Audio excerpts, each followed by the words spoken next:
அன்பின் இரட்சகர் இயேசு கிறிஸ்துவின் நாமத்தில் வாழ்த்துக்கள். இந்த நாளிலும் 1 கொரிந்தியர் 14வது அதிகாரத்தை நாம் தியானிக்கலாம். வசனம் 1 அன்பை நாடுங்கள் என்று சொல்லுகிறார். அன்பின் வழியை பின்பற்றுங்கள். முந்தின அதிகாரத்தில் சொன்ன அந்த அன்பின் வழியை பின்பற்றுங்கள். ஞான வரங்களையும் விரும்புங்கள், விசேஷமாக தீர்க்க தரிசன வரத்தை விரும்புங்கள். அதாவது குறிப்பிட்ட வரங்களை சபையில் பொது இடங்களில் எப்படி பயன்படுத்த வேண்டும் என்று சொல்லி பவுல் போதிக்கிறார். விசேஷமாக அந்நிய பாஷையையும் தீர்க்க தரிசன வரத்தையும் உடையவர்கள் சபையில் பொது இடங்களில் எப்படி பயன்படுத்த வேண்டும் என்று பவுல் போதிக்கிறதை இந்த பகுதிகளிலே நாம் பார்க்க முடியும். 2வது வசனத்தில் ஆவியினாலே இரகசியங்களை பேசினாலும் அதை ஒருவனும் அறியாதிருக்கிறபடியினால, அதாவது அந்நிய பாஷையை குறித்து அவர் சொல்லுகிறார்.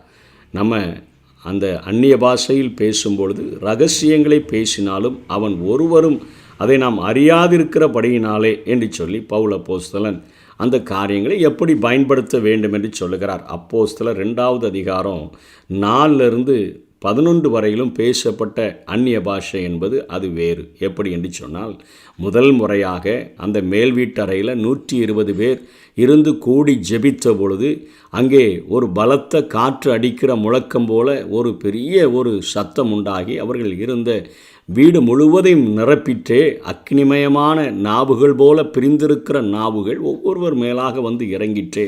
அந்த நேரத்தில் அவர்கள் பேசின அந்த பாஷைகள் அன்றைக்கு எருசலேமிலே பெந்தைகோஸ்தே பண்டிகையை ஆசரிக்கும்படியாக வந்த அந்த தேசத்து மக்களினுடைய மொழியிலே பேசினார்கள். பேசினவர்கள் அந்த அந்நிய பாஷையை அவர்கள் கற்றதும் இல்லை, அந்த மொழியை பேசி அவர்களுக்கு பழக்கமும் இல்லை. அப்படிப்பட்ட சூழ்நிலையின் மத்தியில் இவர்கள் அந்த எருசலேமில் வந்திருந்த மற்ற தேசத்தாரின் மொழியிலே பேசின பொழுது அவர்கள் ஆச்சரியப்பட்டு தேவனுடைய மகத்துவங்களை நம்முடைய மொழிகளிலே இவர்கள் பேசுகிறார்களே என்று சொல்லி ஆச்சரியப்பட்டார்கள். அந்த கூட்டத்திலும் ஒரு சிலர் குறை சொல்லுகிறவர்கள் இருப்பார்கள். அவர்கள் ஆச்சரியப்பட்டவர்களுக்கு மேலாக ஒருபடி சென்று இவர்கள் மதுபானத்தினால் நிறைந்திருக்கிறார்கள் என்று கேலி செய்தார்கள். அதாவது அந்த அந்நிய பாஷைகளை பேசும் பொழுது மற்றவர்களுடைய மொழிகளிலே அவர்கள் அங்கே பேசினார்கள். அந்த கொரிந்து சபையிலே பேசப்பட்ட அந்நிய பாஷைக்கும் அப்போஸ்தலரில் சொல்லப்பட்ட அந்நிய பாஷைக்கும் ஒரு வித்தியாசம் இருக்கிறது. இங்கே பேசப்படுகிற இந்த அந்நிய பாஷை என்பது மனிதர்களுடைய அந்த புரிந்து கொள்ளக்கூடிய தன்மையில் இல்லாதபடியினாலே இங்கே பவுல் அப்போஸ்தலன் சொல்லுகிறார். வசனம் 5 அந்நிய பாஷை பேசுகிறவன் அதன் அர்த்தத்தையும் சொல்லாவிட்டால் புரிந்து கொள்ள முடியாது என்று சொல்லுகிறார். அப்போது அங்கே கூடி வந்திருக்கிற மற்ற மொழிகளில் உள்ள பாஷைகளில் பேசலை அப்படிங்கிறத அவர் சொல்லுகிறார். வசனம் 13 அந்நிய பாஷையை பேசுகிறவன் அதன் அர்த்தத்தையும் சொல்லத்தக்கதாக விண்ணப்பம் பண்ண கடவன் என்று திரும்ப 13 சொல்லுகிறார். பேசிய அந்த பாஷைகள் மனிதனும் தேவனும் புரிந்து கொண்டதாக இங்கே பொருள்படுத்தி பேசுகிறார். நீங்கள் பேசுகிற அந்நிய பாஷை உங்களுடைய ஆவிக்குரிய மட்டத்தை உயர்த்தி தேவனோடு கூட அந்நிய பாஷையில் பேசுகிறவன் தேவனோடு ரகசியங்களை பேசுகிறான், தனக்கே பக்தி விருத்தி உண்டாக பேசுகிறான் என்று சொல்லி பவுல் அப்போஸ்தலன் சொல்லிட்டு அதை நான் குறை சொல்லலை. வசனம் 4 சொல்கிறார், அந்நிய பாஷையில் பேசுகிறவன் தனக்கே பக்தி விருத்தி உண்டாக பேசுகிறான்னா, பக்தி விருத்தி என்பது ஆவியில் வளருதல், ஆவியில் பலப்படுதலை குறிக்கக்கூடியதாக இருக்கிறது. வசனம் 28 பொருள் கூறுகிறவன் இல்லாவிட்டால் சபையில் பேசாமல் தனக்கும் தேவனுக்கும் தெரிய பேச கடவன். அதாவது அந்நிய பாஷையை சபையில் பொதுவான இடத்துல பயன்படுத்தும் பொழுது அந்த பாஷைகளை பேசும் பொழுது அதனுடைய அர்த்தத்தையும் சொல்ல வேண்டும் என்று சொல்லி பேசுகிறார்.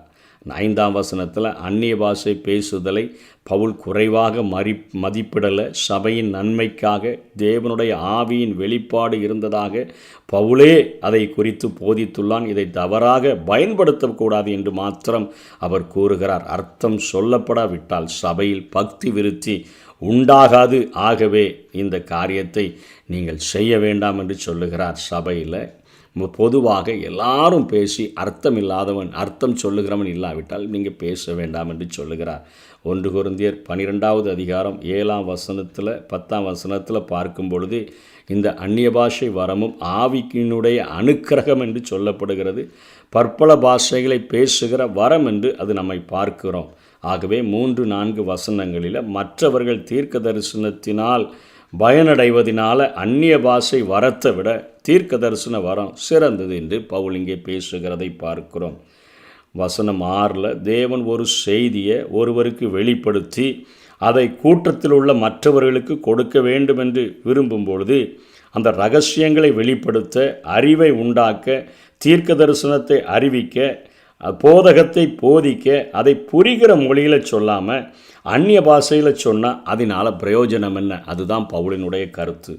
தேவன் ரகசியங்களை சொல்கிறாரு, ஓகே. அறிவை உண்டாக்குகிறது, ஓகே. தீர்க்க தரிசனம் பிறக்கிறது, ஓகே. போதகத்தினால் போதகங்கள் கொடுக்கப்படுகிறது. ஆனால் இதை தேவனோ தூதர்களோ அல்லது மனிதர்களோ நமக்கு புரியாத பாஷையில் பேசினா அதனால் என்ன பிரயோஜனம்? நமக்கு பிரயோஜனம் உண்டாகிறதற்குத்தானே பேசப்படுகிறது. ஆகவே நீங்கள் பேசினா அதனுடைய அர்த்தத்தையும் சொல்லி பேசுங்க. ஆண்டவர் ரகசியத்தை சொல்கிறாரு, ஆண்டவர் ஒரு காரியத்தை செய்ய சொல்கிறாரு, ஆண்டவர் போதிக்க சொல்கிறாரு, ஆண்டவர் அறிவை உண்டாக்க சொல்கிறாருன்னு சொல்லிட்டு ஏத்தால இருக்கிறவங்களுக்கு நம்ம என்ன பேசுகிறோன்னு சொல்லி தெரியாமையே பேசிக்கிட்டு இருந்தோன்னா அவர்களுக்குள்ள குழப்பம்தான் உண்டாகுமே தவிர அவர்களுக்குள்ளாக ஒரு பக்தி விருத்தி உண்டாகாது. நீ வரங்களை பயன்படுத்தும் பொழுது உனக்கு மாத்திரம் உன்மட்டில் நீ பேசினா உனக்கு பக்தி விருத்தியை உண்டாகும். சபையில் வந்து பேசினா அடுத்தவனுக்கு அது இடையூறைத்தான் உண்டாக்கும் என்று சொல்லி இங்கே பவுல் அப்போஸ்தலன் பேசுகிறதை பார்க்கிறோம். 7ஆம் வசனத்திலிருந்து 11வது வசனம் வரையிலும் சொல்லுகிறார், மொழிபெயர்ப்பு இல்லாமல் அந்நிய பாஷை பேசுதலினால கேட்புகிறவர்களுக்கு பயன் இல்லை. ஒரு புல்லாங்குழல், சுரமண்டலம், துணிகளில் அது வித்தியாசத்தை காட்டணும். அப்போ தான் தெரியும், ஓ இது புல்லாங்குழல் வாசிக்கிறாங்க, சுரமண்டலத்தை துணிக்க பண்ணுகிறாங்க என்று தெரியும். எக்காலம் விளங்காத சத்தமிட்டால் எவன் போருக்கு ஆயத்தமாவான்? அதாவது எக்காலத்திற்கு பண்டிகை நாட்களில் கொண்டாடுகிறதற்கு அது ஒரு விதமான ஒலியை எழுப்புவார்கள். அங்கே யுத்தத்திற்கு செல்ல வேண்டும் என்று சொன்னால் ஒரு விதமான ஒலியை எழுப்புவார்கள். அங்கே நல்ல காரியம் நடந்திருக்கிறது, போருக்கு சென்றதிலே வெற்றி அடைந்திருக்கிறார்கள் என்று சொன்னால் அதற்கென்று ஒருவித ஒலியை எழுப்பக்கூடியவர்களாக இருப்பார்கள். நம்முடைய நாட்களிலேயே முன்பாக அந்த ஆலயங்களிலே பெல் அடிக்கிறதுலே அத்தனை வித்தியாசங்கள் இருக்கும். விட்டு விட்டு விட்டு விட்டு அங்கே பெல் அடித்து கொண்டு இருந்தால் ஏதோ ஒரு பிரச்சனை, ஆலயத்திற்கு எல்லாரும் ஓடி வாருங்கள் என்று அர்த்தமுடையதாக இருக்கும். அதே போல் ஒரு ஒத்த பெல்லாக அடித்தார்கள் என்று சொன்னால் அது யாரோ மரித்து விட்டார்கள் என்பதை குறிக்கக்கூடியதாக இருக்கும். ஒரு 1/4 மணி நேரம் கேப்பில் ஒரு 3 பெல்களை அடித்தார்கள் என்று சொன்னால் நம்ம அங்கே போய் ஆராதிப்பதற்கு அங்கே சரியான நேரம் வந்து விட்டது என்பதை அறிவிப்பதற்கான அந்த காரியம் சொல்லப்படுகிறது போல அந்த எக்காலமும் அது சரியான ஒரு சத்தத்தை அது விளங்க பண்ணும் பொழுது எதற்கு அழைக்கிறார்கள் என்கிறதை மனிதர்கள் புரிந்து கொள்வார்கள். அதைத்தான் இங்கே பவுல் அப்போஸ்தலன் பேசுகிறார். வசனம் 13 மொழிபெயர்ப்பு மட்டுமே பிறருக்கு பக்தி விருத்தியை உண்டாக்கும்.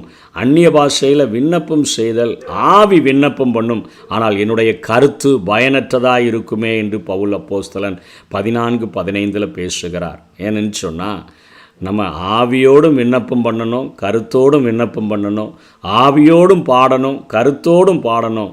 உள்ளான எண்ணத்தில் ஜெபிச்சுட்டு மனசு எங்கேயோ இருந்துச்சுன்னு சொன்னால் அதனால் ஒரு பிரயோஜனமும் இல்லை. தன்னுடைய புரிந்து கொள்ளப்படத்தக்கதாக அவன் இருந்து ஜெபிக்க வேண்டும், ஆராதிக்க வேண்டும்.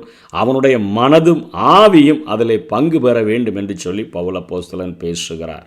17ஆம் வசனத்தில் நீ நன்றாக ஸ்தோத்திரம் பண்ணுகிறாய், ஆகிலும் மற்றவன் பக்தி விருத்தி அடைய மாட்டானே. அதாவது நீ அந்நிய பாஷையில் பேசும்பொழுது ஒரு ஆவிக்குரிய மட்டத்தில் ஆவியானவர் உன்னை உயர்த்தி தேவனோடு கூட அவரை எப்படி நன்றி செலுத்தணும், அவருக்கு எப்படி ஸ்தோத்திரங்களை செய்யணும் என்கிற காரியங்கள், எப்படி ஜெபிக்கணும் என்கிற அந்த ரகசியங்கள் எல்லாம் நீ பேசுகிறாய். ஆனால் இது நிமித்தமாக இந்த வரத்தை நீ சபையிலே பயன்படுத்துகிறது நிமித்தமாய் அதை கேட்கிற மற்றவன் பக்தி விருத்தி அடைய மாட்டானே. அதாவது நம்ம சில நேரங்களில் நினச்சிரும், ஒருவேளை பவுலுக்கு இந்த வரம் இல்லை போல், அதனால தான் அவர் இப்படி பேசுகிறாரோ. அதாவது நம்ம ஒரு பழமொழி சின்ன வயசில் படிச்சிருப்போமே, ஒரு நரி ஒரு திராட்சை குலையை சாப்பிட்றதுக்கு ரொம்ப துள்ளி துள்ளி குதிச்சுட்டு எட்டலைன்ன உடனே சீச்சி இந்த பழம் புளிக்கும் அப்படின்னு சொல்லி அப்படி என்பதற்காக பவுல் இதை பேசுகிறாரோ என்றால் இல்லை. 18ஆம் வசனத்தில் சொல்லுகிறார், தனக்கு இந்த வரம் இல்லை என்பதற்காக எழுதலை, உங்கள் எல்லாரிலும் நான் அதிகமாய் பாஷைகளை பேசுகிறேன். ரொம்ப நேரம் பேசுகிறப்ப அதிகமாக பேசுகிறேன், இதற்காக நான் தேவனை துதிக்கிறேன் என்று சொல்கிறார். சபையில் எதை பயன்படுத்தணும், பொதுக்கூட்டங்களில் எதை பயன்படுத்தணும், தனிப்பட்ட வாழ்க்கையில் எப்படி பயன்படுத்தணும், நாம் பேசும்போது அதனுடைய அர்த்தம் புரிகிறதா, என்னுடைய எண்ணத்தில் நான் சொல்லுகிற காரியங்கள் என் மனதுக்கு புரிகிறதா, நான் ஆவியோடு விண்ணப்பம் பண்ணுகிறேனா, கருத்தோடு விண்ணப்பம் பண்ணுகிறேனா, ஆவியோடு பாடுகிறேனா, கருத்தோடு பாடுகிறேனா என்கிறதை புரிந்து கொண்டு நீங்கள் தேவனை ஆராதிக்க வேண்டும் என்று சொல்லி இந்த அந்நிய பாஷையினுடைய வரத்தை எப்படி பயன்படுத்தணும்னு சொல்லுகிறார். 19ஆம் வசனத்தில் 10,000 வார்த்தை நான் அந்நிய பாஷைகளில் பேசுகிறதை விட கருத்தோட 5 வார்த்தைகள் பேசுகிறது தான் எனக்கு அதிக விருப்பம் என்று சொல்லுகிறார். 20வது வசனத்தில் புத்தியிலே குழந்தையாகிறாதுங்க, துர்க்குணத்திலே குழந்தையாகிருங்க, புத்தியில் தேறினவர்களாக இருங்கள் என்று அவர் சொல்லுகிறதை பார்க்கிறோம். ஆகவே புரியும்படியாய் பேசின தீர்க்க தரிசனங்களை நாம் விசுவாசிக்க முடியும். அந்த நாட்களில் ஏசாயா 28வது அதிகாரம் 11-12 அங்கே ஆண்டவர் ஏசாயா தீர்க்கதரிசியை கொண்டு அந்த ஜனங்களுக்கு பேசுகிறதை நாம் பார்க்கிறோம். அதாவது நம்ம இன்றைக்கு அவர்களுக்கு சொல்லப்பட்ட தீர்க்க தரிசனங்கள், அந்த இஸ்ரவேல் ஜனங்களுக்கு சொல்லப்பட்ட தீர்க்க தரிசனங்கள் அவர்கள் மொழியிலேயே அவர்கள் அந்த ஏசாயா தீர்க்கதரிசியாகட்டும், எரேமியா தீர்க்கதரிசியாகட்டும், எசேக்கியேல் தீர்க்கதரிசியாகட்டும் எச்சரிப்பை தெளிவாக கொடுத்தார்கள். அவர்கள் மொழியிலே கொடுக்கப்பட்ட போதிலும், அவர்கள் மொழியிலே எழுதப்பட்டு கொடுத்த போதிலும் அவர்கள் அதை விசுவாசிக்கலை. அவர்களை கொண்டு போய் அங்கே பாபிலோன் தேசத்தில் ஆண்டவர் அங்கே அவர்களை சிறை கைதிகளாக ஒப்பு கொடுத்ததை நாம் பார்க்கிறோம். சிறையிருப்பிற்காக அந்த ஜனங்கள் கடந்து சென்றபொழுது கல்தேயனுடைய பாஷைகளை அங்கே தானியேலும் அவனோடு கூட சேர்ந்தவர்களுமே, ஞானத்தில் சிறந்தவர்களுமே கற்க வேண்டியதாக இருந்தது. ஆகவே அந்த காரியத்தை குறித்து ஏசாயா 28வது அதிகாரம் 11-12 சொல்லும் பொழுது, பரியாச உதடுகளினாலும் அந்நிய பாஷையினாலும் இந்த ஜனத்தோடே பேசுவார். ஆண்டவர் நமக்கு புரியணும்னு சொன்னால் நம்ம மொழியில் பேசுவார், நமக்கு புரியக்கூடாதுன்னு சொன்னால் பரியாச உதடுகளினாலும் அந்நிய பாஷையினாலும் இந்த ஜனத்தோடு பேசுவார். இதுவே நீங்கள் இளைத்தவனை இளைப்பார பண்ணத்தக்கதாக இளைப்பாறுதல் என்று சொல்லி அங்கே ஆண்டவர் சொன்ன அந்த காரியத்தை அங்கே ஏசாயா எழுதி வைக்கிறார். அதாவது சிறையிருப்புக்கு போகும்பொழுது நீ புரியாத பாஷையை பேசுகிற ஜனங்களின் மத்தியில் உன்னை சிறையிருப்பில் கொண்டு போய் வச்சிருவேன். அவன் என்ன பேசுகிறானே புரியாது, திட்டுறானா, என்னை புகழ்கிறானா, இல்லை ஏதாவது வேணும்னு கேட்குறானா, ஒன்றுமே புரியலையே. அதே போலத்தான் இன்றைக்கு நீ ஒரு சபையில் அவிசுவாசி ஒருவன் உன்னை பார்க்கும் பொழுது இப்படி நினைத்து விடக்கூடாது என்று சொல்லி இந்த காரியத்தை பரியாச உதடுகளினாலும் அந்நிய பாஷைகளினாலும் இந்த ஜனத்தோடே பேசுவார்னு சொன்னார். அதுதான் இது நடக்குதோன்னு சொல்லி மற்றவர்கள் உனக்கு இந்த காரியத்தை செய்துவிடக்கூடாது. அந்த புறஜாதிகளினுடைய நியாய தீர்ப்பில் அவர்கள் சொல்லு கேட்காததுனால அப்படி ஆண்டவர் அங்கே விட்டு கொடுத்ததை குறித்து நம்ம பார்க்கிறோம். ஆகவே கல்லாதவர்கள் அவிசுவாசிகள் எல்லாரும் அந்நிய பாஷை பேசும்பொழுது நம்மை பார்த்து பைத்தியம் பிடித்தவர்கள் என்று சொல்லிவிடக்கூடாது. ஆகவே பொது இடங்களில் சபைகளில் அந்நிய பாஷைகள் பேசும்பொழுது அர்த்தத்தை சொல்லி பேசுங்க. 24-25 தீர்க்க தரிசனம் சொல்லும்போது அவர்கள் எல்லாராலும் உணர்த்தி வைக்கப்பட்டும் நிதானிக்கப்பட்டும் இருப்பாங்க. அவிசுவாசி வந்துட்டான்னா கூட இருதயத்தினுடைய அந்தரங்கங்களை அங்கே வெளியாக்கும் பொழுது அவன் முகமுப்புற விழுந்து தேவனை பணிந்து கொள்ளுவான். தேவன் உங்களுக்குள்ளே இருக்கிறார் என்கிற ஒரு அறிக்கையை செய்யக்கூடியவனாக இருப்பான். ஆனால் கொரிந்து சபையில் நீங்கள் என்ன செய்கிறீங்க? ஒருத்தன் உட்கார்ந்து சங்கீதம் பாடிக்கிட்டு இருக்கிறான், ஒருத்தன் போதகம் பண்ணிகிட்டு இருக்கிறான், ஒருத்தன் அந்நிய பாஷையில் பேசுகிறான், ஒருத்தன் ரகசியத்தை பேசுகிறான், ஒருத்தன் வியாக்கியானம் பண்ணுறான். ஆனால் சகலமும் பக்தி விருத்திக்கு ஏதுவாக நீங்கள் செய்யணும் அப்படின்னு சொல்லி பவுல் பேசுகிறார். அந்நிய பாஷை பேசுதல் 2 பேர் அதிகமாக 3 பேர் மட்டும் இருக்கட்டும். பொருள் கூறுகிறவன் இல்லைன்னா பேசாதுங்க, பொருள் கூறுகிறவன் இருந்தான்னா பேசுங்க. தீர்க்கதரிசிகளும் 2-3 பேரால் அங்கே இருக்கும் பொழுது அவங்க தீர்க்க தரிசனம் சொல்லிட்டு மற்றவர்கள் நிதானிக்க கடவர்கள். இது கள்ள தீர்க்க தரிசனமா, வேத வாக்கியங்களோடு கூட ஒத்து போகிற ஒரு தீர்க்க தரிசனமா என்று சொல்லி அவர்கள் நிதானிக்க கடவர்கள். 2 பேர் 3 பேர் பேச கடவர்கள். தீர்க்க தரிசன ஆவி தீர்க்க தரிசிகளுக்குள் அடங்கி இருக்குது. 3 பேருமே ஒரே நேரத்தில் சத்தம் போடக்கூடாது. ஒருவராக நீங்கள் தீர்க்க தரிசனம் சொல்லக்கூடியவர்களாக இருங்கள் என்று பேசுகிறார். எல்லாரும் கற்கிறதற்கும் தேறுகிறதற்கும் நீங்கள் அனைவரும் ஒவ்வொருவராக ஒருவர் நீங்கள் என்ன செய்யணும், தீர்க்க தரிசனம் சொல்லணும்னு சொல்லி 31வது வசனத்தில் சொல்கிறார். கலகத்திற்கு தேவன் அல்ல, சமாதானத்திற்கு தான் தேவன். ஆகவே எல்லா கண்ட்ரோலையும் ஆண்டவர் நமக்கு தந்திருக்கிறார். கலவரம் உண்டாகிறது போல அந்நிய பாஷைகளை பேசுகிறதோ, கலவரம் உண்டாகிறது போல தீர்க்க தரிசனங்கள் பேசுகிறதோ இல்லாதபடி எல்லாவற்றையும் ஒழுங்கும் கிரமமுமாக நீங்கள் செய்ய வேண்டும் என்று சொல்லி பவுல் அப்போஸ்தலன் இங்கே கொரிந்து சபைக்கு அவர் பேசுகிறதை பார்க்கும். வரங்களை பெற்ற அந்த சபைகள் தீர்க்க தரிசன வரத்தை எப்படி பயன்படுத்த வேண்டும், எப்படி அங்கே அந்நிய பாஷையினுடைய வரத்தை பயன்படுத்த வேண்டும் என்று சொல்லி தெளிவாக இங்கே பவுல் அப்போஸ்தலன் கற்றுக் கொடுக்கிறதை பார்க்கிறோம். அதற்கு பின்பாக சபைகளில் உங்கள் ஸ்திரீகள் பேசாமல் இருக்க கடவர்கள், பேசும்போது அவர்களுக்கு உத்தரவில்லை, பேசும்படிக்கு அவர்கள் அமர்ந்திருக்க வேண்டும். வேதமும் அப்படியே சொல்லுகிறது. அவர்கள் புருஷனுடைய மகிமையாய் அவர்கள் இருக்கிறார்கள். புருஷன் அங்கே கிறிஸ்துவின் சாயலில் இருக்கிறபடியினால் அவன் சபைகளிலே தீர்க்க தரிசனம் சொல்லுகிறதற்கும் அந்நிய பாஷைகளை பேசி அதன் அர்த்தத்தை சொல்லுகிறதற்கும் அவர்களுக்கு அங்கே வாய்ப்புகள் கொடுக்கப்படுகிறது. ஸ்திரீகள் சபைகளிலே ஜெபிப்பதற்கு கூடி வருகிறதற்கு அங்கே உண்டாகிற சந்தேகங்களை தன்னுடைய கணவர் ஒரு ஆவிக்குரிய கணவராக இருந்தால் அதை போய் வீட்டிலே அவர்கள் தெரிந்து கொள்ள கடவர்கள். ஸ்திரீகள் சபையிலே பேசுகிறது அயோக்கியமாக இருக்குமே, அதாவது நீங்கள் அங்கே கொஞ்சம் அடக்க ஒடுக்கமாக நீங்கள் இருங்க என்று சொல்லி இங்கே பேசுகிறதை பார்க்கிறோம். திரும்ப 37, 38, 39 சொல்கிறார். ஒருவன் தன்னை தீர்க்கதரிசி என்றாவது ஆவியை பெற்றவன் என்றாவது எண்ணினால் நான் உங்களுக்கு எழுதுகிறவைகள் கர்த்தருடைய கற்பனைகள் என்று அவன் ஒத்துக்கொள்ள கடவன்.